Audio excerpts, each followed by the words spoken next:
Hey, I'm Martin McGrath, and today I want to talk to you about one of the biggest misconceptions or misunderstandings that often comes up in conversations with our clients, and that's around gifting. Can I gift? What happens? Is there tax to be paid? How does it impact me? All that kind of stuff. And this has changed over the years, which is why there's a lot of misconceptions around this in terms of gifting tax and death tax and all that kind of stuff.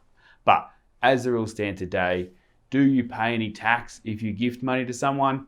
The short answer is no, which is a great thing. So no tax do you pay when you gift, and when someone receives that gift, they're also not paying any tax either.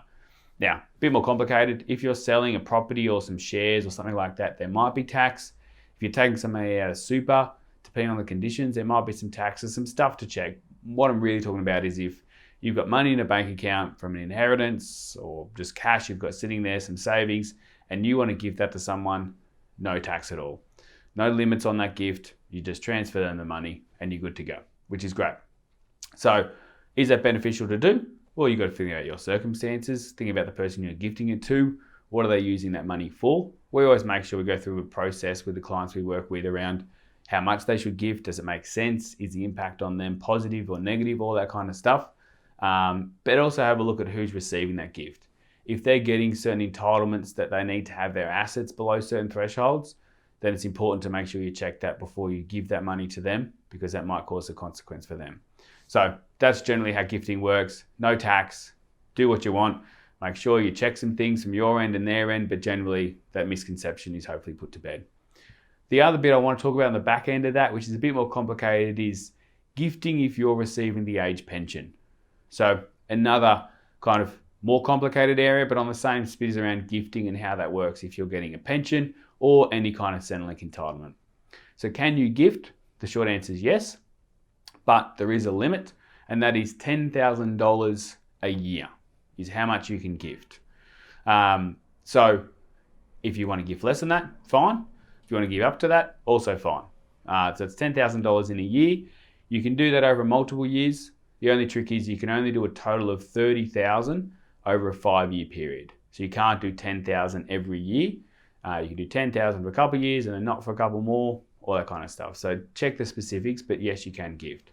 Is that worthwhile doing? Again, depends on your circumstances. Maybe if you do some gifting, you might get some more pension entitlement, which is an important thing to check out for. But I always say, make sure you've got your own affairs sorted first. Make sure you've got sufficient cash flow reserves, investments to look after yourself first before you gift to someone else, but it might be a strategy that makes sense.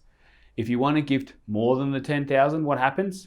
Again, no tax, but for Centrelink purposes, for age pension purposes, it is still treated as an asset for 5 years.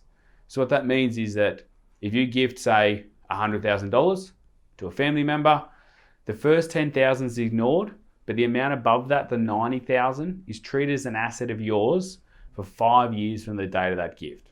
So you're not going to get any more pension because you've gifted that money away. But what happens is after 5 years, that's completely ignored as an asset anymore. And after that 5-year period, you then would get some more pension. So again, don't rush out and make a gift until you've really thought through the consequences, but there are some strategies, some opportunities around that, both for anyone, helping kids buy their first home, grandkids, investments, just helping someone out. Up to $10,000, there's a fair bit of flexibility. Above that, there's a bit more involved, but often it can still make sense. If you've got any questions around that, feel free to reach out, but I just wanted to put that big misconception to bed.